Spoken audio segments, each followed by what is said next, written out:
Continuamos con el paréntesis, hermanos, que abrimos la semana pasada en medio de lo que es este estudio de la carta a los romanos. Y si usted recuerda este paréntesis que lo abrimos con el propósito de permitirle a la Biblia que nos diga todo acerca de la salvación que Dios nos ha dado. Si usted recuerda, esa fue la razón por qué paramos el estudio de la carta a los romanos y abrimos este paréntesis. Nosotros leíamos lo que era el capítulo 5, versículo 1 y 2 de Romanos, que dice: justificados pues por la fe tenemos paz para con Dios por medio de Jesucristo, ¿verdad? Por quien también tenemos entrada por la fe a esta gracia en la cual estamos firmes. Entonces nosotros, al ver esos pasajes, Pablo nos está mostrando los resultados de haber sido justificados y nos dice: ustedes ya tienen paz para con Dios y además tienen acceso pleno y permanente a esa gracia.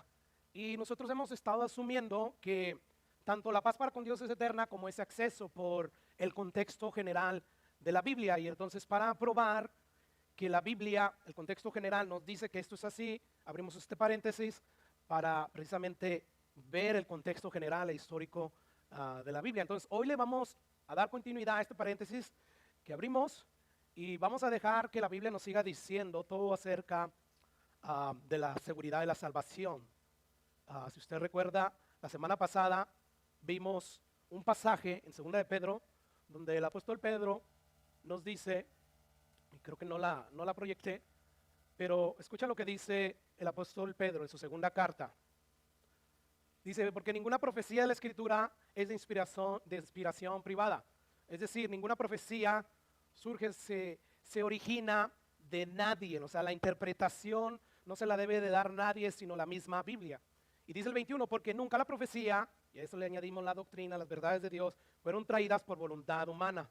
O sea, no fue la iniciativa de Jeremías que empezó a escribir lo que escribió, ni la iniciativa de Ezequiel, ni de ningún otro autor de la Biblia, sino, dice ahí, sino que los santos hombres, todos ellos, hablaron siendo inspirados por el Espíritu Santo. Así que al ver esta verdad proclamada por el apóstol Pedro, nos hace concluir que como cada autor de la Biblia fue inspirado por el Espíritu Santo, significa que todos los autores van a tener que armonizar, van a tener que formar una unidad en todo lo que ellos enseñan. O sea, no puede haber contradicciones.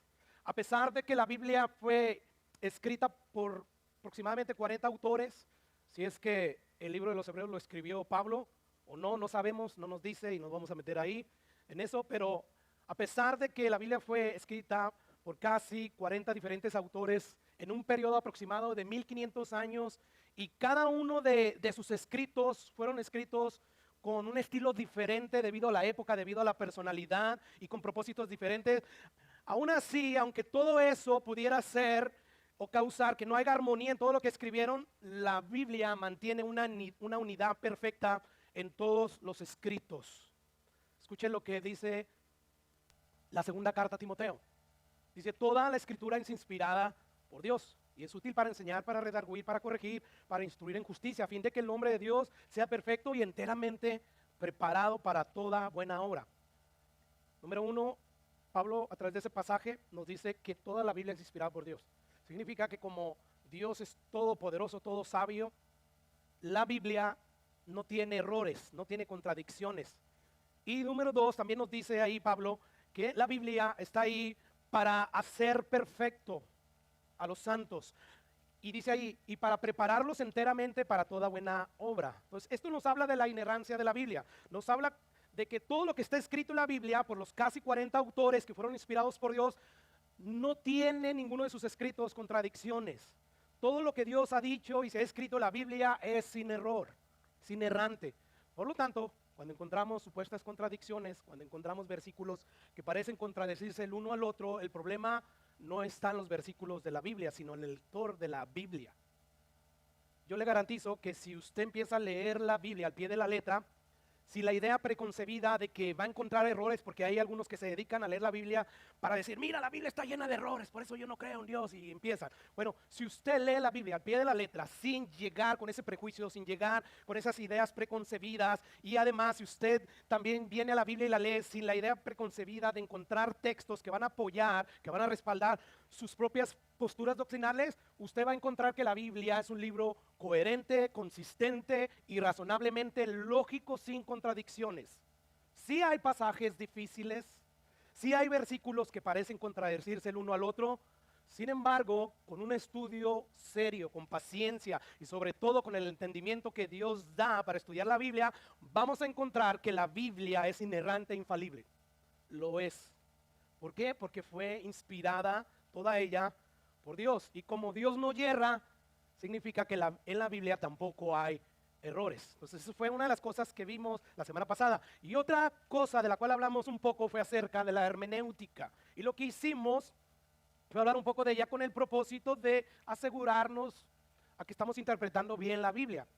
Y lo que vimos es que la hermenéutica simplemente es la ciencia que enseña cómo interpretar textos correctamente de cualquier índole, de cualquier carácter, sea carácter sagrado, religioso, bíblico, jurídico, médico, literario.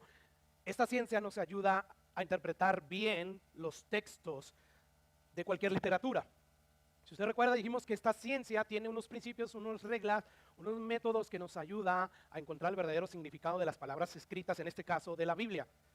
¿Y por qué queremos usar esos principios? Porque nos van a evitar que uno termine interpretando la Biblia basado en criterios personales, que al final de cuentas vamos a alterar el significado original de los textos. Y la semana pasada vimos o usamos algunos de estos principios en los pasajes como Jeremías y Ezequiel y algunos otros más.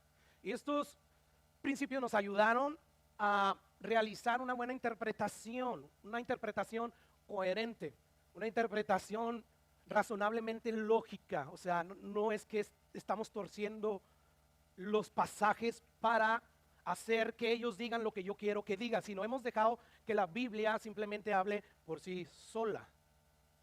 Si usted recuerda, uno de los principios que usamos fue que a la hora de interpretar un texto debemos hacerlo a la luz de su contexto para no sacar fuera de contexto lo escrito. Porque es muy fácil que alguien saque de contexto tus palabras escritas vía texto, vía mensaje, ¿verdad?, de texto.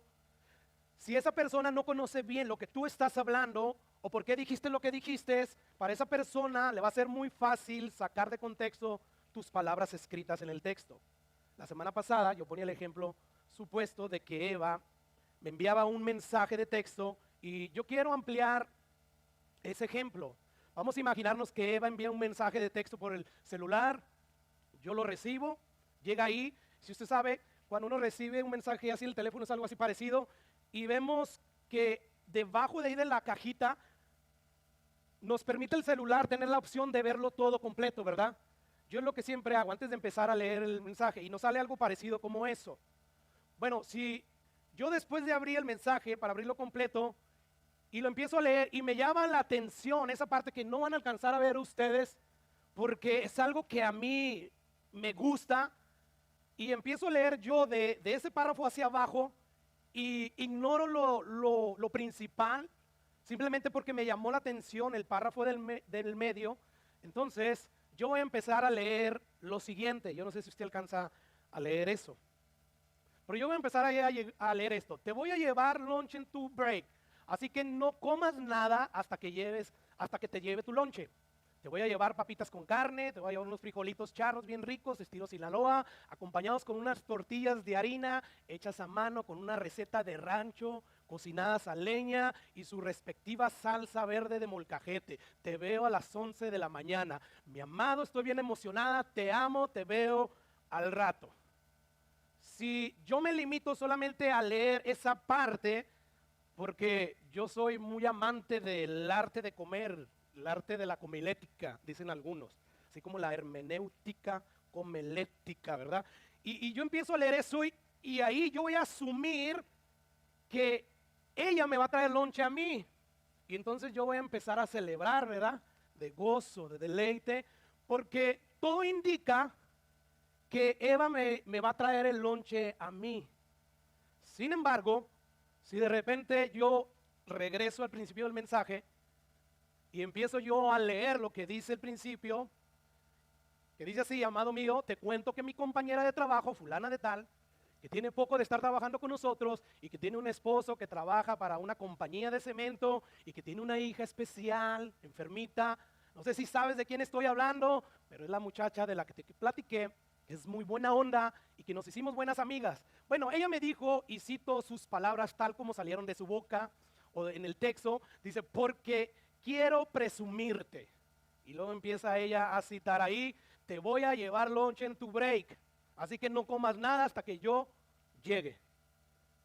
Como te das cuenta, es fácil sacar de contexto las palabras escritas en un texto. Si tú no lees todo el mensaje, es lo que vas a tender a caer. Bueno, si es fácil sacar de contexto las palabras escritas en un mensaje como este, imagínese en el caso de la Biblia. Sumamente más fácil sacar de contexto las palabras inspiradas por Dios. ¿Por qué? Hay varias razones, y yo solamente quiero nombrar algunas. Bueno, la Biblia contiene más de 3 párrafos. Tiene cientos y miles de párrafos. Además, fue escrita en un periodo de 1500 años por diferentes autores de diferentes personalidades y épocas, y fue escrita en 3 idiomas, para ser exactos, hebreo, arameo, griego. Y además, si usted le añade a esto que estos idiomas son antiguos y no modernos, quiere decir que eso ya hace más difícil la comprensión, porque con el paso del tiempo estos idiomas empiezan a cambiar sus expresiones, los modismos culturales y todas estas cosas. Así que la Biblia, por estas razones y varias más, se presta más fácil para sacarla de contexto. Es fácil sacar los escritos de la Biblia fuera de su contexto. Es por eso que hay muchos falsos profetas hoy en día, porque es fácil sacar la Biblia fuera de contexto. Así que es importante usar estos principios de esta ciencia de la hermenéutica, porque a la hora de interpretar un texto vamos a tener que seguir, por ejemplo, el principio de interpretarlo a la luz de su contexto para no sacar fuera de contexto los escritos. Y eso fue básicamente lo que hicimos la semana pasada para poder interpretar bien estos pasajes. Por ejemplo, justificados pues por la fe tenemos paz para con Dios por medio de nuestro Señor Jesucristo. Y el versículo 2 dice, por quien también tenemos entrada por la fe a esta gracia de la cual estamos firmes y nos gloriamos en la esperanza de la gloria de Dios. Estos 2 versículos los interpretamos a la luz de su contexto. Y no solo a la luz del contexto general e histórico, sino también a la luz del contexto inmediato, usando a la misma vez pasajes paralelos, que es otro de los principios hermenéuticos que nos ayudan estos a corroborar, a confirmar que ciertamente la paz que hoy disfrutamos de parte de Dios y la paz que tenemos como estatus con Él es eterna, y además también lo es el acceso pleno. Entonces eso fue básicamente lo que vimos la semana pasada. El día de hoy, porque no hemos terminado de interpretar el resto de los pasajes a la luz de todo el contexto general. O sea, no podemos ya concluir que decir, por lo que vimos la semana pasada, hermanos, estos pasajes se deben de interpretar que los resultados por haber sido justificados son eternos. No, hay otros pasajes que vienen y aparentemente contradicen esto. Y entonces nosotros tenemos que darnos a la tarea de buscar dónde está la supuesta contradicción o cómo se deben de interpretar. Porque si cerráramos nosotros, ya aquí lo que es este paréntesis que abrimos, o sea, se levantarían otros pasajes bíblicos del resto de la Biblia que, como dije, tienen una aparente contradicción. Que a simple vista estos pasajes dan la impresión de que la salvación no es eterna, no es segura. Por lo tanto, los resultados de haber sido justificados no son eternos, como el tener paz para con Dios o tener la entrada libre, no es eterna tampoco. Hay pasajes, por ejemplo, como Hebreos capítulo 2, versículo 1 al 3, que dice, por tanto es necesario que con más diligencia entendamos a las cosas que hemos oído, no sea que nos deslicemos, ¿verdad? Porque si la palabra dicha por medio de los ángeles fue firme y toda transgresión y desobediencia recibió justa retribución, dice el autor del libro de los Hebreos, ¿cómo escaparemos nosotros si descuidamos una salvación tan grande? Este era uno de los textos que a mí en el pasado me llevaban a afirmar que la salvación se podía perder si nos descuidábamos. Si descuidábamos esta salvación, podríamos deslizarnos. Y ciertamente sí es lo que está diciendo este versículo eso, pero de forma aparente. Si nosotros nada más nos concentráramos a ver esos versículos, pues todo estaría bien. Pero el problema es que todos esos versículos que vimos la semana pasada que especifica y claramente nos dicen que la salvación es segura, entonces contradice esto. ¿Dónde está el error? O sea, las contradicciones son visibles, ahí están. Por ejemplo, otro pasaje que para mí era también de mis favoritos para enseñar y decir que la salvación se podía perder, y que de hecho fue el que me dio más guerra al principio para poderlo reconciliar con el resto de los pasajes que afirman que la salvación es eterna, es Hebreos 6, versículo 4. Porque es imposible que los que una vez fueron iluminados, gustaron del don celestial y fueron hechos partícipes del Espíritu Santo, y asimismo gustaron de la buena palabra de Dios y los poderes del siglo venidero, y dice ahí, y recayeron. O sea, como que hasta ahí sí nos está diciendo, ya vio, o sea, uno sí puede volver y quedarse ahí y perder la salvación. Entonces sigue diciendo el autor, y recayeron, sean otra vez renovados para arrepentimiento, crucificando de nuevo para sí mismo al Hijo de Dios y exponiéndolo a vituperio. En la Biblia hay muchos textos como estos que parecen decir o insinuar que la salvación se pierde. Y quiero citar un texto más de los muchos que hay bastantes, pero no tenemos tiempo. Pero voy a citar este porque si hay un pasaje para mí en lo particular que tiene una supuesta insinuación bien fuerte y bien clara de que la salvación se puede perder, es este. Escucha lo que dice Romanos 11:21. Creo que no lo tengo ahí. Bueno, se lo leo, Romanos 11:21. Porque si Dios no perdonó las ramas naturales, a ti tampoco te perdonará. Mira pues la bondad y la severidad de Dios, la severidad ciertamente para con los que cayeron, pero la bondad para contigo, si permaneces en esa bondad, pues de otra manera tú también, ¿qué dice? Serás cortado. Entonces, este tipo de textos leídos, dejando a un lado el resto de las escrituras, obviamente, como me sucedió a mí en el pasado, nos van a llevar a concluir que la salvación se puede perder. Ese fue exactamente mi caso en el pasado. Yo por mucho tiempo voluntariamente presté poca o nada de atención a todos esos pasajes que nos afirman que la salvación es segura y eterna una vez que tú recibes el Espíritu Santo. Entonces yo dejé a un lado el resto de las escrituras, y por hacer eso, por quedarme solo en esos textos que insinúan que la salvación se pierde, yo terminaba concluyendo que efectivamente la salvación se podía perder. Pero con el tiempo, hermanos, me fui convirtiendo en un estudiante serio de la Biblia y empecé a estudiar la Biblia enteramente, de pe a pa, de cabo a rabo, de principio a fin, de Génesis hasta Apocalipsis. Y lo que sucedió por empezar a estudiar así la Biblia fue que, como tenía que exponerme a las escrituras constantemente, semana tras semana, me topaba con estas dos posturas, estos pasajes que aparentemente se contradicen. Así es que yo, como pastor que enseño la Biblia, pues me tenía que exponer yo a las Sagradas Escrituras obligadamente, constantemente. Y cuando yo empecé a toparme constantemente con estos pasajes que contradecían, en este caso mi pasada postura de que se perdía la salvación, pues llega un momento en que mi conciencia ya no me permitió seguir ignorando estos pasajes. O sea, yo decía, entonces, ¿se pierde o no se pierde? Porque leo estos como Jeremías, Ezequiel, Juan, y luego leo estos otros que están en Hebreos, que dicen que sí se pierde. Entonces, ¿dónde está el error? Porque yo entiendo, siempre he entendido que la Biblia es inerrante.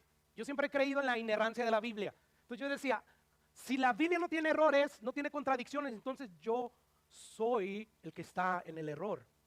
Y con el tiempo, con la ayuda de Dios, empecé yo a luchar, empecé yo a estudiar la Biblia con más seriedad, con más ahínco, con más esmero, empecé a trazar bien la Biblia.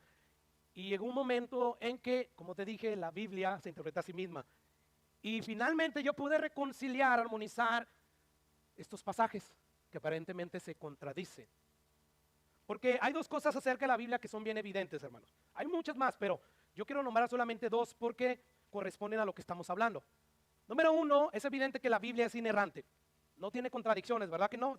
Todos estamos de acuerdo en eso. ¿Por qué? Porque fue inspirada por Dios. Y número dos, la segunda cosa es que es bien evidente, es que también en la Biblia hay muchos textos, como los de la doctrina de la seguridad de la salvación, que se contradicen el uno al otro. Están ahí. Por ejemplo, vamos a nombrar algunos textos, ya nombré algunos que dan a insinuar que se pierde la salvación, pero ahora vamos a ver unos que nos dicen que no se puede perder. Dice ahí Juan, capítulo 10, 27, dice: mis ovejas oyen mi voz, y yo las conozco, ¿y qué hacen? Le siguen, ¿verdad? Y yo les doy vida eterna en el presente. Y así, en el presente te dan una vida eterna es para siempre, no se acaba. Y luego ahí, o sea, está afirmando de una y otra manera, no se pierde, no perecerán, y luego dice jamás. O sea, yo creo que ya con el no perecerán bastaría, pero para quedar bien claro dice jamás. Y le añade, ni nadie las arrebatará de mi mano. Y da la razón por qué, dice, porque mi Padre me las dio y mi Padre es mayor que todos. Y luego otra vez vuelve a afirmar una y otra vez lo mismo, y nadie las puede arrebatar de mi mano. Entonces, como usted puede ver, este es un versículo bien claro y bien específico que dice que la salvación es eterna. Pero tenemos los otros pasajes que ya leímos. Entonces ahí está la supuesta contradicción. ¿Dónde está el error? ¿O será que la Biblia sí tiene contradicciones y que sí yerra? No, no es así. O sea, Hebreos 2:13 sí dice: por tanto es necesario que con más diligencia atendamos a las cosas que hemos oído, no sea que nos deslicemos, porque si la palabra dicha por medio de los ángeles fue firme, y toda transgresión y desobediencia recibió justa retribución, ¿cómo escaparemos nosotros si descuidamos una salvación tan grande? Entonces, ¿te das cuenta? Ahí están las supuestas contradicciones. Es un ejemplo de muchos textos que pudiéramos sacar y pudiéramos decir: mira, este dice esto y este otro dice lo opuesto. ¿Quién tiene la razón? Pastor, ciertamente la Biblia está llena de errores. No, yo creo que el problema, y todos concluimos así, ¿verdad? El problema está en nosotros. Nosotros, como buenos estudiantes de la Biblia, porque amamos a Dios, tenemos que resolver esta aparente contradicción. Porque una de las dos es la correcta, no pueden ser las dos, una de las dos. Entonces, teniendo esa contradicción, porque está en toda la Biblia y eso es como un elefante, tener un elefante en la sala de nuestro hogar. O sea, es imposible que no lo veas, ¿verdad? Un elefante casi ocuparía toda la sala de tu casa. Bueno, lo mismo estas contradicciones, ahí están. Y no puedes decir: yo no las he visto. Pues no has de leer la Biblia. Deberías de leerla de pe a pa, de principio a fin, para que veas que esa supuesta contradicción está ahí. Entonces, ¿qué vamos a hacer? Vamos a hacer lo que yo solía hacer y lo que muchos hacen hoy en día. ¿Qué solía hacer y qué hacen muchos hoy en día? Ignorar estas aparentes contradicciones y dedicarnos solamente a enseñar nuestras posturas con celo, con ahínco. Si hacemos eso, eso nos convierte en estudiantes livianos y perezosos de la Biblia. Y la Biblia, Dios nos llama a la hora de estudiar la Biblia a ser diligentes. Segunda carta a Timoteo capítulo 2, 15. Procura con diligencia. Y eso de procura es esfuérzate. No es si te da tiempo, no, procura. Y además, procúralo con diligencia. Presentarte a Dios aprobado como obrero que no tiene de qué avergonzarse. ¿Por qué? Porque usa bien la palabra, porque traza bien la palabra, porque interpreta bien la palabra de verdad, porque al malinterpretar nosotros la Biblia, nos afectamos a nosotros mismos y afectamos a los demás. Entonces, esto es un llamado para todos los discípulos de Jesús, y es serio, a procurar con diligencia presentarnos delante de Dios aprobados como obreros que no tienen de nada de qué avergonzarse, y sobre todo que usan bien la palabra de verdad. Así que, ¿qué debemos hacer ante esta supuesta contradicción? Porque ahí está a través de toda la Biblia. Es un elefante, como le decía. ¿Qué vamos a hacer? Bueno, vamos a procurar diligentemente y con la ayuda de Dios buscar la explicación correcta hasta que podamos reconciliar y armonizar esta aparente contradicción.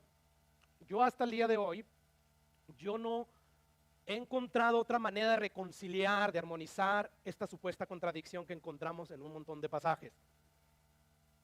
Hoy voy a intentar, con la ayuda de Dios, y la próxima semana, voy a intentar, aplicando estos principios hermenéuticos, a interpretar estos pasajes, a reconciliarlos y hasta donde mi capacidad me lo permita, quiero hacerlo de una manera sencilla. Y empezamos. Es innegable que esta supuesta contradicción está en la Biblia, ahí está. Eso es lo primero que yo quiero que entendamos, ahí está. Sea en la postura que tú estés, tú tienes que admitir que hay muchos pasajes que oponen tu postura. Si fuera mi postura, para mí eso aplica. Hay otros pasajes, porque yo sé que están ahí, porque yo antes los enseñaba. Entonces, yo acepto que están esas aparentes contradicciones. Lo mismo tú, del otro lado. Ahí están. Tenemos que hacer algo al respecto. ¿Se pierde o no se pierde la salvación? Por fin tiene razón Ezequiel, Jeremías, Juan, ¿o quién? ¿O el autor de los Hebreos? ¿Dónde está ahí el problema? Pues eso es lo primero que nosotros tenemos que aceptar. Y después la pregunta es, ¿cómo reconciliamos esta supuesta contradicción? Bueno, vamos a continuar usando estos principios hermenéuticos que nos van a ayudar a reconciliar estas supuestas contradicciones. Usted recuerda, usamos un principio hermenéutico que es que los textos poco claros debemos interpretarlos a la luz de los textos más claros, más específicos, ¿sí? Y un segundo principio de la hermenéutica es que debemos de interpretarlos a la luz de todo el contexto general y después usar textos paralelos para corroborar que la interpretación que ya nos ha dado un versículo es la misma. Porque de lo contrario, si no hacemos eso, corremos el peligro de que simplemente haya sido una interpretación muy personal.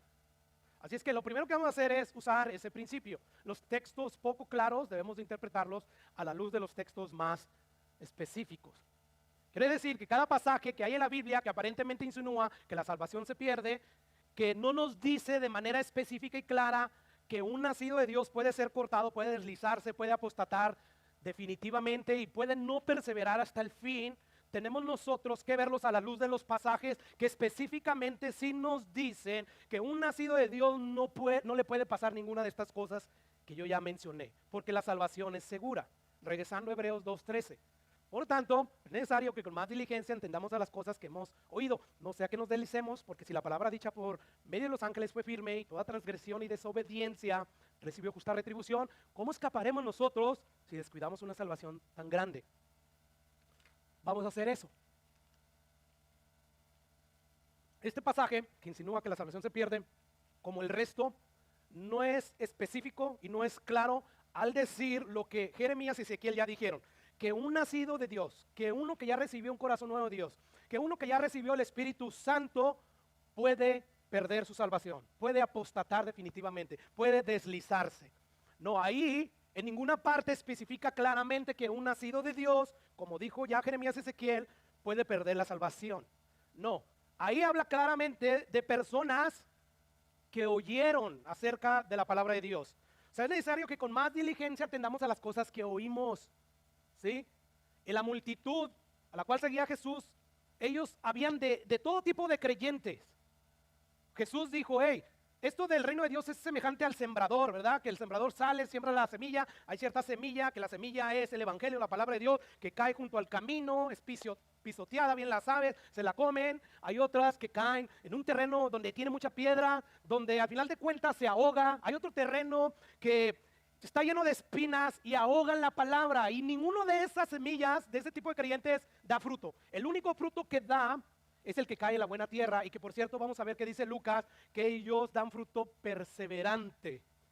Entonces, si te das cuenta, todos esos pasajes que insinúan que la salvación se pierde, no especifican que es un nacido de Dios. Dicen muchas cosas, o sea, fueron iluminados, gustaron de la palabra de Dios, como Demas, como muchos otros que estuvieron ahí con Jesús, y al final de cuentas terminaron apostatando, dejaron de obedecer el mandato que da el evangelio, que arrepentirte. Seguían siempre a Jesús por otras cosas. Entonces aquí mi punto, al mostrarles estos pasajes que insinúan que la salvación se pierde, el propósito es que veamos que ninguno de ellos específicamente y claramente dice que un nacido de Dios puede perderse. Dice de creyentes. No nos especifica que recibieron el Espíritu Santo. Al opuesto de los pasajes que vimos la pasada, que vamos a ver algunos de ellos, todos ellos claramente y específicamente dicen y declaran que un nacido de Dios, alguien que tiene ya el Espíritu Santo, no puede apostatar definitivamente. Ahora, yo quiero recordar en este momento que yo no estoy dando la explicación de cómo reconciliar esta aparente contradicción. Eso lo vamos a ver la próxima semana. Pero necesitamos esto, porque esto es como la introducción. Esto es lo que nos abre el camino. Estos son como dos lentes para que cuando lleguemos a interpretar esos pasajes y decir, entonces, ¿a qué se refiere? Si no es a que los nuevos nacidos van a perder la salvación, entonces, ¿a quién se está refiriendo? ¿Por qué están ahí? Entonces, cuando veamos estos dos lentes, que el segundo lo vamos a ver la próxima semana, Con estos dos lentes es como cuando me hicieron el examen para, ¿cómo le llaman? Daltonismo, ¿no? ¿Sí? Cuando no puedes ver los colores. Eso, gracias Tony. Me enseñaban ahí unos dibujos, en unos miraba unas casitas y otros carros, en otros no miraba nada. Bueno, en los que yo le decía no veo nada, después me puso un lente así como amarillo y resulta que ahí había símbolos e imágenes ahí. ¡Wow! Y ya me dice, no, sí, tú tienes eso. Se te puede corregir si yo te pongo los lentes de este color así. Le dije, no, así déjelo. Imagínense yo entrar a la iglesia con este tipo de lentes. El creído, ¿no? Los voy a hacer hasta pecar. Dije, no, así déjelo, estamos bien. Bueno, algo así nos va a suceder. Cuando veamos estos lentes que nos provee el mismo contexto general de la Biblia, entonces vamos a decir, wow, ahora sí hace sentido esto. It makes sense. Puedo ya ahora sí traducir o reconciliar estos pasajes. Porque de la otra forma yo no he encontrado otra manera de reconciliarlos y no lo hay. Y si tú no has reconciliado estos pasajes, no que te quedes ahí. Empieza tú a pedirle a Dios que te ayude. Procura con diligencia presentarte ante Dios aprobado como un buen obrero que no tiene de nada que avergonzarse y que traza bien la palabra de verdad. Somos llamados a eso. Por lo tanto, no descanses. A lo mejor vas a encontrar la reconciliación, la interpretación correcta que yo no he visto y me la puedes enseñar. Pero hasta ahorita yo no he visto otra interpretación que sea razonablemente lógica y coherente. No, a menos que tú empieces a forzar, como yo hacía, a forzar la interpretación para que entonces diga lo que yo quiero que diga, entonces sí vas a encontrar muchas cosas. Pero cuando tú verdaderamente dejas que la Biblia, sin prejuicios, como yo tuve que hacerlo en un momento, se empiece a interpretar a sí misma, vas a salir con esta misma conclusión. Entonces yo ahorita yo no voy a, como les dije, a explicar cómo reconciliarlo. Eso lo vamos a hacer la próxima semana. Aquí en este momento el punto en cuestión es que, o el propósito es mostrarles que no hay texto en la Biblia que claramente y específicamente digan que un nacido de Dios pueda terminar perdiéndose. No lo hay. Y sin embargo, si hay otros pasajes que claramente y específicamente nos dicen que un nacido de Dios, uno que tiene el Espíritu Santo, va a perseverar hasta el final. No se puede apartar de Dios. Entonces, habiendo dicho esto, vamos a continuar viendo otros pasajes para ver que ni en estos pasajes van a decir claramente que un nacido de Dios puede terminar perdiendo su alma. Hebreos 6:4, porque es imposible que a los que una vez fueron iluminados y gustaron, todo eso no quiere decir que nacieron de nuevo, y eso lo vamos a explicar más a fondo la semana que viene, que gustaron del don celestial y fueron hechos partícipes del Espíritu Santo. Ahí está, no es claro, parece insinuar, pero no es claro, del Espíritu Santo. Asimismo gustaron la buena palabra de Dios y los poderes del siglo venidero y recayeron. Una vez más, en este pasaje tú no puedes decir, mira, ahí está claramente y específicamente que sí, que un nacido de Dios, alguien que ya recibió el Espíritu Santo y fue sellado por él, puede apostatar definitivamente. No lo vas a encontrar ahí. Ese pasaje dice los que una vez fueron iluminados, no dice ahí específicamente los que una vez nacieron de Dios. No, dice los que gustaron el don, los que fueron hechos partícipes, los que gustaron de la buena palabra y los poderes del siglo venidero. Esos son los que pueden definitivamente apostatar. Esos son los que pueden terminar perdiéndose, deslizándose, pero no los nacidos de nuevo. Así es que recordemos el principio hermenéutico, porque ahora vamos a ver un pasaje más, pero el principio hermenéutico que estamos aplicando ahorita es que los pasajes menos específicos se interpretan a los pasajes más específicos, más claros. Segunda de Pedro, capítulo 2, 20. Dice, ciertamente, si habiéndose ellos escapado de las contaminaciones del mundo por el conocimiento del Señor y Salvador Jesucristo, enredándose otra vez, en ellos son vencidos, su postrer estado viene a ser peor que el primero. Dice el 21, porque mejor les hubiera sido no haber conocido el camino de la justicia que después de haberlo conocido, volverse atrás del santo mandamiento que les fue dado. Pero les ha acontecido lo del verdadero proverbio, el perro vuelve a su vómito y la puerca lavada a revolcarse en el cielo. Una vez más, si usted lo escudriña detenidamente este pasaje, las personas que nos dice Pedro que pueden terminar apostatando definitivamente son las personas que una vez escaparon temporalmente de las contaminaciones del mundo porque empezaron a conocer de Jesús, pero se enredan nuevamente en las cosas del mundo, son vencidos y entonces el estado actual en el que ellos están va a ser peor que el anterior, que el de antes de conocer a Jesús. Mejor les hubiera sido no haber conocido el camino de la verdad. Entonces este texto sí es claro que esas personas, pero ahí nuevamente no dice que un nacido de Dios. No dice ahí que alguien que tenía el Espíritu Santo porque fue sellado por él, puede pasarle esto. No, de hecho si usted lee el contexto, de este capítulo de la segunda carta de Pedro, usted se va a dar cuenta que Pedro está hablando de los falsos maestros, de los falsos profetas. Estos son esas personas que conocieron a Jesús, pero nunca nacieron de nuevo. Solamente creían, como vamos a ver la próxima semana, que muchos creyeron en Jesús, en los milagros, pero no creían en Él como Salvador. Por lo tanto, nunca recibieron el Espíritu Santo. Y estaban dentro del seguir a Jesús, oyeron sus enseñanzas y tantas otras cosas, vieron milagros, fueron partícipes del Espíritu Santo, pero aún así, ellos nunca nacieron de nuevo. Y esa es la razón de por qué vuelven atrás. Ahora, vamos a ver algunos pasajes que ellos sí especifican claramente que un nacido de Dios, uno que recibe un nuevo corazón, uno que recibe el Espíritu Santo no puede apartarse de Dios definitivamente, y que Dios les garantiza que van a perseverar hasta el fin. Eso lo vimos y vamos a ir rápido. La semana pasada, Jeremías, les daré un corazón y un camino para que me teman perpetuamente. Eso es bien específico y bien claro, para que tenga bien ellos y sus hijos después de ellos. Súper claro, ¿verdad? Todos aquellos que reciban ese corazón que Dios da, van a recibir un temor perpetuo, eterno, que va a estar ahí siempre. Ahí sí es muy claro. Ezequiel 36:26, y haré con ellos pacto eterno.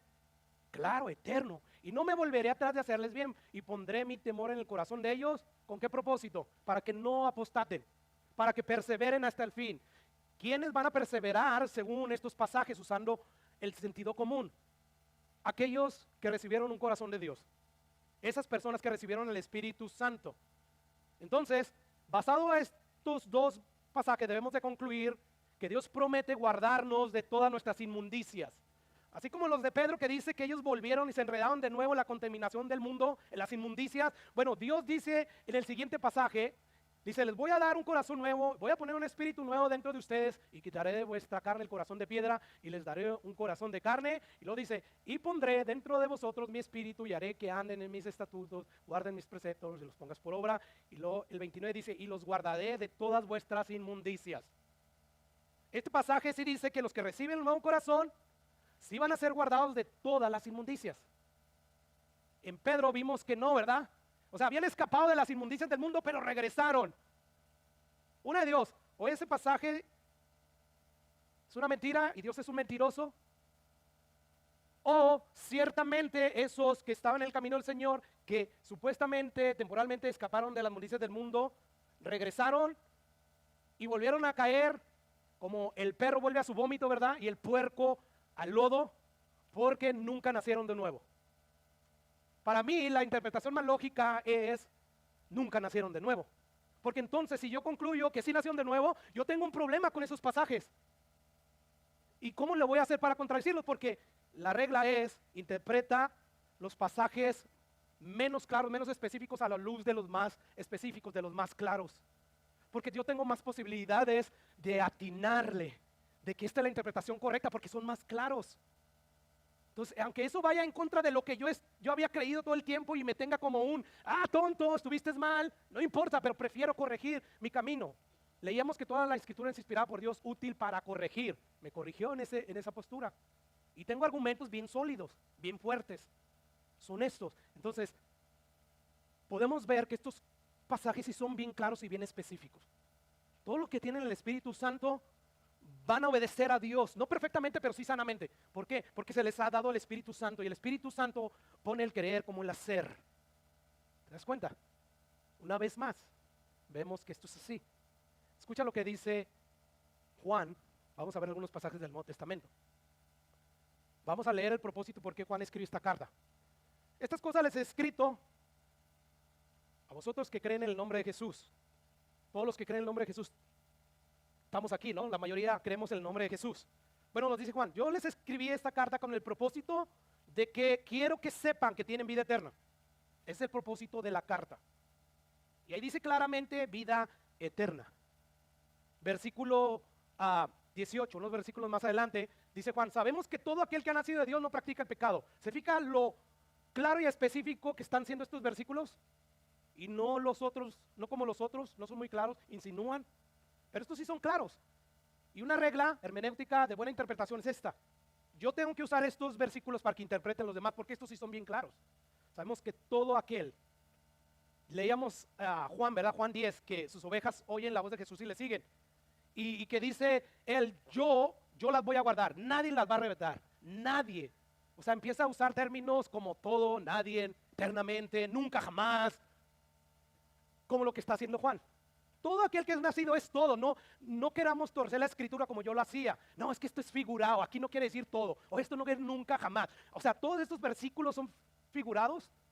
Eso de que nos iba a dar el Espíritu Santo está hablando alegóricamente. No, el Espíritu Santo se nos dio. Vino el día del Pentecostés y Dios cumplió la promesa. De hecho, Pedro dijo eso. No estamos ebrios. No, esto es lo que dijo Dios que iba a suceder. ¿Se acuerdan, Joel? Que en los últimos tiempos iba a derramar de su Espíritu Santo. Entonces, así como era literal eso, también es literal que el temor de Dios va a estar ahí perpetuamente. Y cuando dice Jesús que nunca los conocí, es nunca literalmente. Porque son tantos los pasajes que son bien, ¿cómo se dice? Se me va la palabra. Ponen mucho hincapié en que es eterna la salvación. Todo aquel es todo aquel. Todo aquel que recibió el Espíritu Santo, todo aquel que recibió el nuevo corazón, no practica el pecado. Y da la razón, pues, ¿por qué no practican el pecado? ¿Por qué no se quedan habituados? Porque, pues, aquel que fue engendrado por Dios, le guarda. ¿Cómo le guarda? A través del Espíritu Santo. Voy a poner mi Espíritu Santo para que les ayude a andar en mis mandamientos, para que me obedezca, para que me teman. Y luego dice, y el maligno no le toca, y punto, el maligno no le toca. No le toca al grado de que lo va a llevar a que definitivamente se aleje de Dios. Puede tocarte el enemigo como cuando Satanás le pidió permiso a Jesús para zarandear a Pedro. Le dijo, sí, hazlo, pero tranquilo, yo he orado ya por tu alma, Pedro, no te va a hacer más de lo que yo le diga a Satanás que te haga. Pero el maligno no te puede tocar al grado de que ya te lleve a separarte de Dios definitivamente.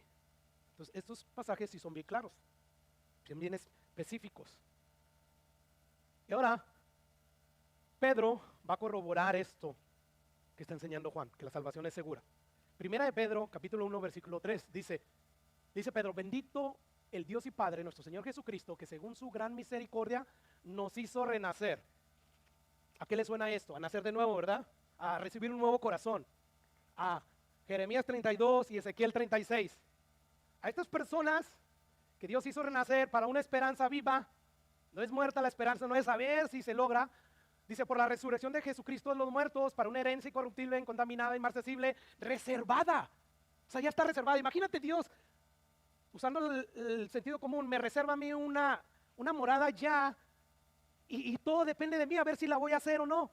No puede ser así. O sea, ya está reservada. Dios lo dice y Él sabe que voy a llegar allá porque es por el poder del Espíritu Santo que estoy perseverando. Por el que Él es el que pone el querer como el hacer. Y cuando me vuelvo un necio y empiezo yo a divagar, Dios usa la disciplina. Quien Dios ama, disciplina, azota. Y si no entiendo por la buena, voy a entender por la mala. Imagínate, Dios tiene el control de la vida, ¿verdad? En Él está la vida y la muerte.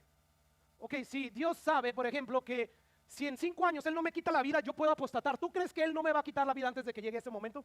Si ya no crees que el Espíritu Santo te puede mantener, si tú fueras Dios, ¿a poco no harías tú eso con tu hijo que amas? Entonces tú dices, no, si le prolongo la vida más de 10 años, mi hijo se pierde. Entonces se la quito. Porque Él es Dios el que decide cuándo morimos, no es Satanás. No es que Dios se pueda descuidar y de repente Satanás mató a César. ¿Qué, Espíritu Santo, Jesús? ¿Qué estábamos haciendo? Que nos descuidamos de Él. No puede pasar eso. O sea, si ya no le crees tú a la palabra, tenemos que creerle a nuestro sentido común. Entonces sigue diciendo ahí Pedro, o sea, nos hizo renacer, y por lo tanto como nos hizo renacer tenemos una esperanza viva, y hay una herencia reservada para ustedes, y es segura porque son guardados por el poder de Dios mediante la fe que nos justifica, justificados pues por la fe, tenemos paz para con Dios. Entonces ya el poder de Dios nos guarda, ¿para qué, hermanos? Para alcanzar la salvación. Esto concuerda con Jeremías, Ezequiel y con Juan, para alcanzar esa salvación que está preparada para ser manifiesta en el tiempo postrero.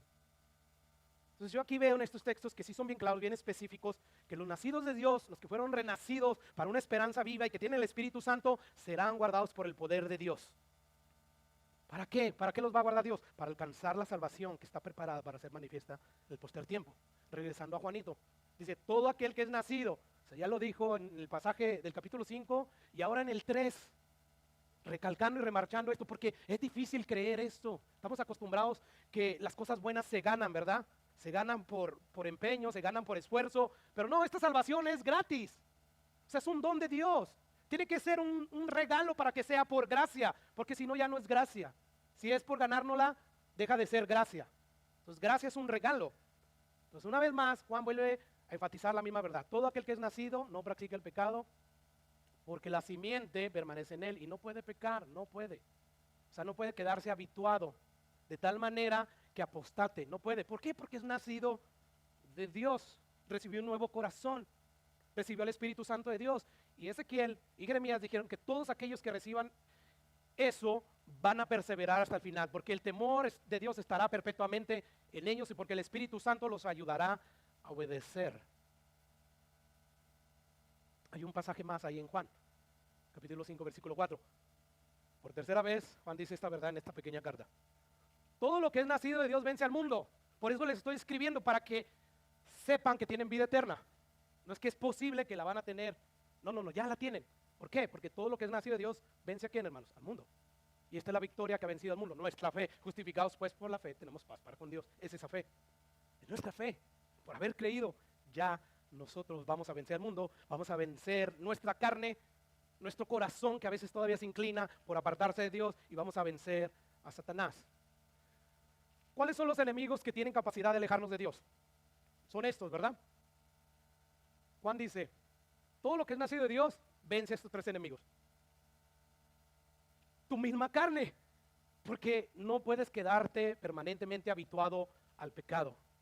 Dios va a usar la disciplina y te va a quitar la vida, como hizo en algunos de Corintio, que estaban tomando la cena del Señor indignamente. Unos duermen, dice Pablo, ya dejaron de existir. Pues te das cuenta, estos pasajes sí nos garantizan de manera clara, de manera específica, que todo lo que nace de Dios va a vencer a estos tres enemigos. Vence al mundo, vence a Satanás y vence la carne, gracias al poder de Dios que nos guarda para alcanzar esa salvación que se nos ha prometido. Ahora, recordando el principio hermenéutico, que estos principios hermenéuticos, hermanos, ¿sabe quién los estableció? El mismo hombre, usando el sentido común y el razonamiento lógico. O sea, no fue que es una institución que estableció esta ciencia. No, el mismo hombre. O sea, esto es de lógica, esto es de sentido común. Pero ese principio hermenéutico que estamos aplicando, que dice que los textos pocos específicos, no muy claros, se deben de interpretar a la luz de esto, porque estos sí son más seguros. Nosotros tenemos más chance de atinar esta interpretación en estos versículos que en los otros. Por lo tanto, estos versículos nos dicen que los que perseveran hasta el final es porque nacieron de nuevo. Si tú no perseveras hasta el final de cuentas fue porque, según Ezequiel, según Jeremías, nunca naciste de nuevo. Yo creo que veamos un pasaje más que claramente nos va a decir que todo el que nació de nuevo, el que cayó en buena tierra, va a dar fruto perseverante hasta el final. Y ese pasaje está en Lucas capítulo 8, versículo 4. Aquí Jesús nos habla de los tipos de resultados que van a haber después de que predicamos el evangelio. Entonces, Jesús empieza a decir esto. Lucas 8:4, juntándose una gran multitud, los que de cada ciudad venían a él, les dijo por parábolas. Supuestamente esta gente estaba siguiendo a Jesús y creía en Jesús y ya nacieron de nuevo. No podían, ni siquiera había venido el Espíritu Santo aún. Pero dice Jesús, delante de toda esta multitud, dice, el sembrador salió a sembrar una semilla, y mientras sembraba, una parte cayó junto al camino y fue pisoteada, y las aves del cielo la comieron. Otra parte cayó sobre la piedra y nacida se secó, porque no tenía humedad.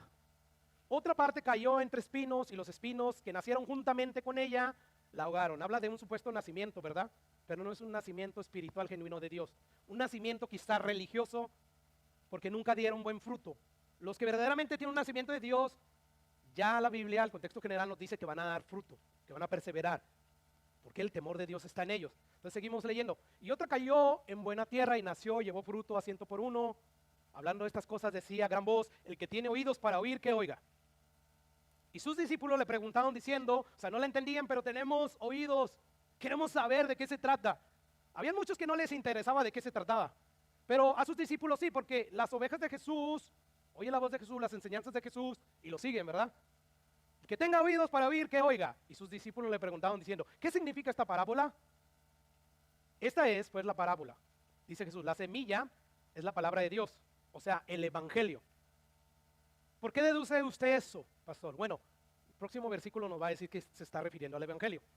Dice el versículo 12, escucha lo que dice: y los de junto al camino son los que oyen, y luego viene el diablo y quita de su corazón la palabra, ¿para que qué? Para que no crean y se salven. Dijo Pablo, porque no me avergüenzo del evangelio, porque es poder de Dios, ¿para qué? Para salvar a todo aquel que cree. Entonces, lógicamente, Jesús se está refiriendo al evangelio. Entonces, la semilla que dice ahí es el evangelio, es la palabra de Dios. Y dice el versículo 13, y los de sobre la piedra son los que, habiendo oído y reciben la palabra con gozo, como hacen muchos hoy en día, pero, ahí hay un pero estos no tienen raíces, pero estos no han nacido del Espíritu de Dios, han nacido en una religión más, creen por algún tiempo.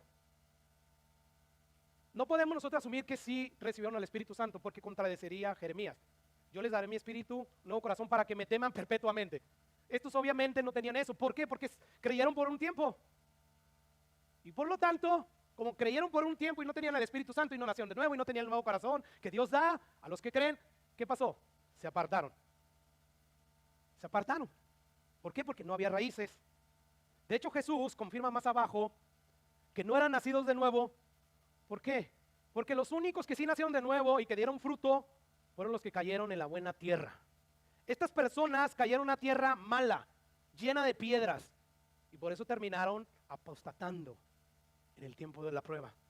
Quiere decir que su alejamiento, en base a todo el contexto en general que hemos visto, su alejamiento solo provocó que nunca nacieron de nuevo. Porque si hubieran nacido de nuevo, habrían permanecido hasta el final, como Dios lo prometió en Jeremías y en Ezequiel, que todos aquellos que recibieran un nuevo corazón iban a ser guardados por el poder suyo, por el Espíritu Santo.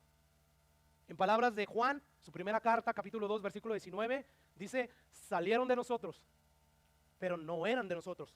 Salieron, se alejaron, se apartaron, porque no recibieron el Espíritu Santo como nosotros sí lo recibimos.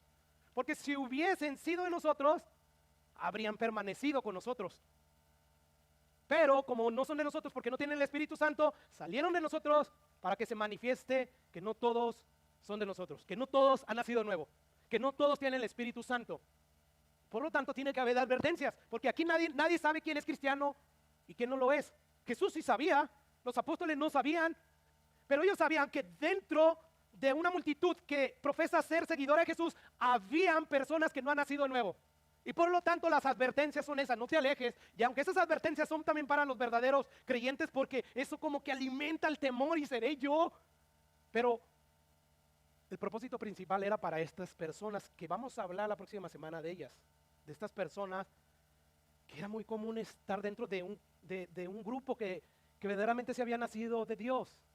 Entonces estas personas, dice Juan, salieron de nosotros porque no eran de nosotros. Porque si hubieran sido de nosotros, hubieran tenido el Espíritu Santo, hubieran estado aquí como nosotros que estamos perseverando. Porque esa fue la promesa que Dios nos dio. Entonces escucha lo que dice el versículo 14. Dice Jesús: la que cayó entre espinos, estos son los que oyen, pero yéndose son ahogados por los afanes y las riquezas y los placeres de la vida. Recuerda, Juan, todo lo que es nacido de Dios vence al mundo. Estas personas se alejaron y no llevaban fruto. ¿Por qué? ¿Por qué fueron vencidos por los afanes?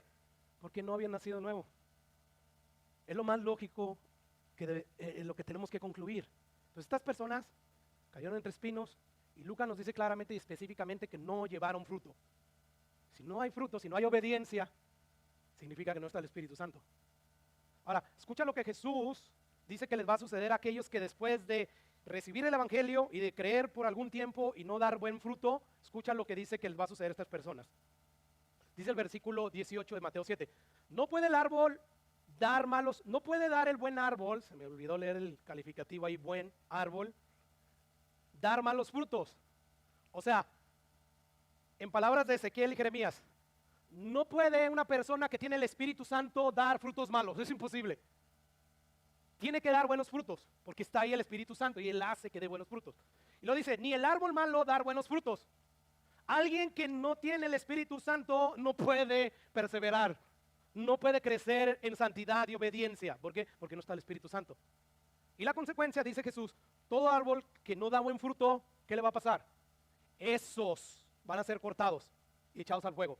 No los nacidos de nuevo, porque ellos sí están obedeciendo, ellos sí están dando fruto. Por lo tanto, eso no le aplica a ellos, porque son buenos árboles, porque tienen el Espíritu Santo. No por ellos mismos, sino porque la simiente de Dios, que es el Espíritu Santo, permanece en ellos y por lo tanto dan buenos frutos. Entonces a estos que se está refiriendo.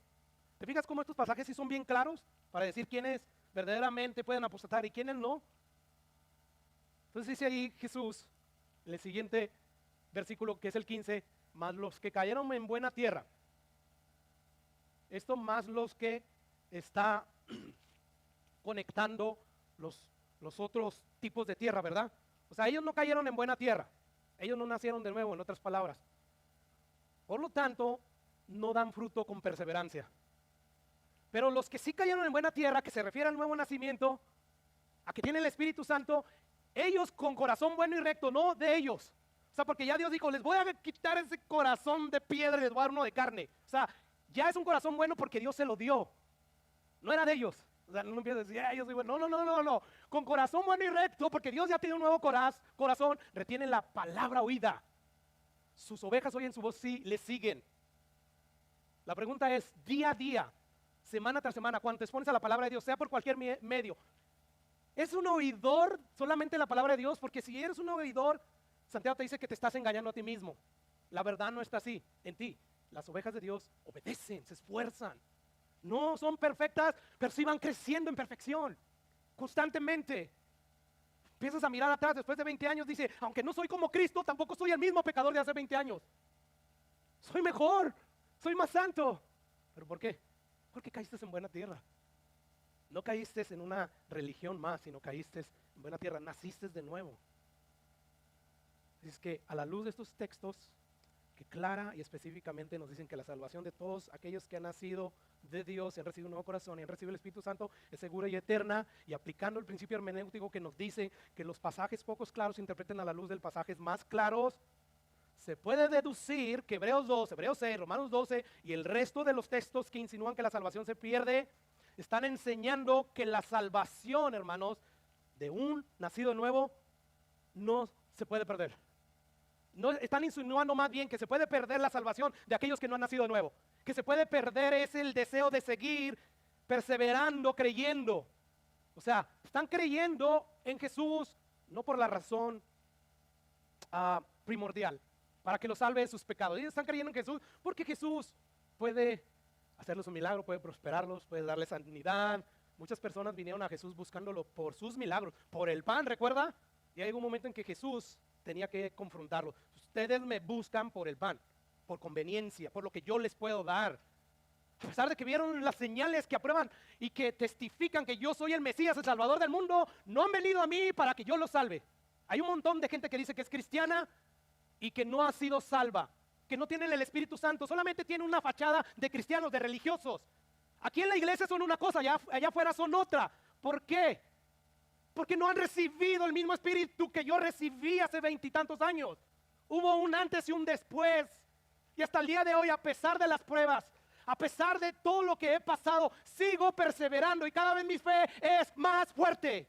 Y no por mí, sino por el poder de Dios que me guarda, por el Espíritu que Él me dio, que me hace obedecer a Dios, que me hace perseverar. Pero yo veo muchas personas que siguen donde mismo, no crecen. O sea, tienen la fachada como tenían la fachada los fariseos. Nicodemo, el buen maestro Nicodemo, sabemos que vienes de Dios, porque si no vinieras de Dios no podrías hacer esas señales que estás haciendo. Tú haces esas señales, esos milagros, porque Dios está detrás de ti. Reconocía a Jesús como alguien que venía de Dios, pero no lo reconocía como Salvador. Y le dijo, te es necesario nacer de nuevo.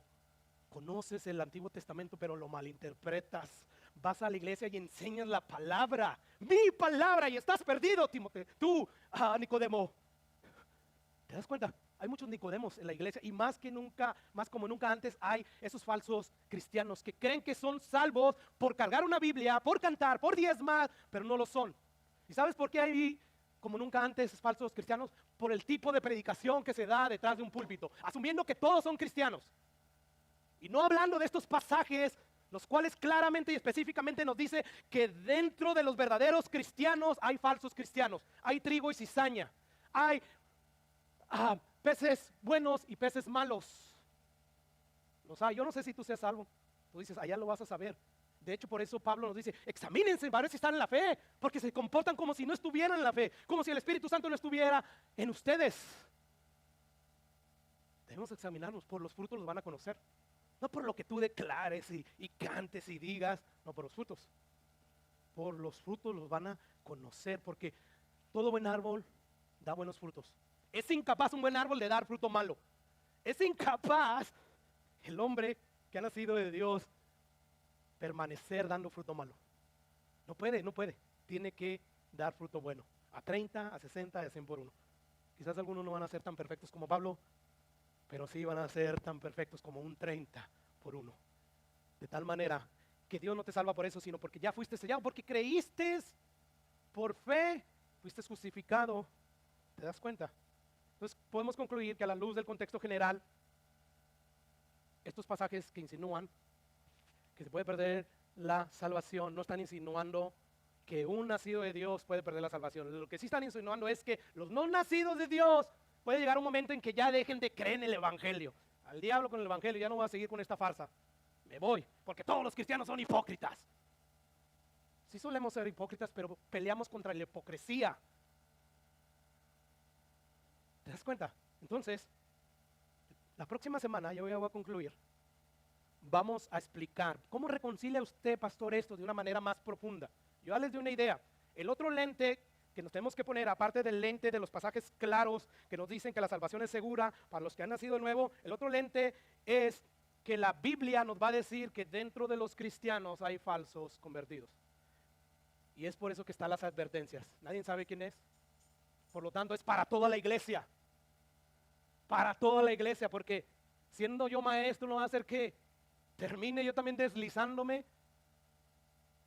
El ser pastor no te garantiza ser un verdadero hijo de Dios, haber nacido de Dios. El ser un buen cristiano, el que diezmes, el que ofrendes, el que no faltes a la iglesia, tampoco te garantiza. Tiene que ver con el cambio del carácter,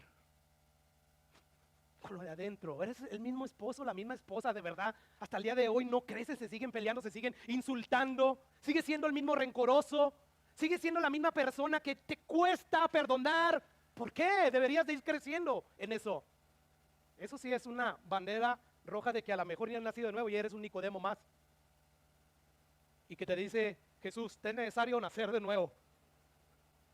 Porque lo que es nacido de la carne, carne es. Y lo que es nacido del Espíritu es. ¿Te das cuenta? Así es que la próxima semana vamos a explicar qué es lo que estos pasajes que insinúan que un verdadero nacido de Dios puede perder la salvación. ¿Qué es lo que están diciendo estos pasajes? Tenemos que ver estos pasajes con estos dos lentes que yo ya les dije, que estos lentes son imaginarios, pero que son parte de los principios de hermenéutica. Según el lente del contexto general de la verdad que nos muestran esos pasajes que la salvación es eterna, Hebreos 2, 6 y todos esos no pueden estar diciendo que un verdadero nacido de Dios puede perderse, porque entonces contradeciría todo eso y ya no estamos armonizando. Hay un problema ahí. Entonces este lente nos va a ayudar a tener una mejor interpretación. ¿Por qué? Porque estos pasajes sí son bien claros, sí son bien específicos, que nos dicen que la salvación que Dios ofrece es eterna y que todos van a perseverar hasta el fin. Por lo mismo, porque tienen el Espíritu Santo. Y el próximo lente, como le dije la próxima semana que vamos a ver, es que el contexto general, mismo Jesús, mismo Juan ya nos dijo, no eran de nosotros, salieron de nosotros, para que se manifieste que no todos son de nosotros. O sea, esta verdad también está a través de toda la Biblia, que nos dicen que no todos los que profesan haber nacido de Dios han nacido de Dios. Son falsos. Y por lo tanto las advertencias son para estas personas. Pero eso va a ser hasta la próxima semana. Vamos a orar, a ver cómo nos podemos salir en medio de este diluvio.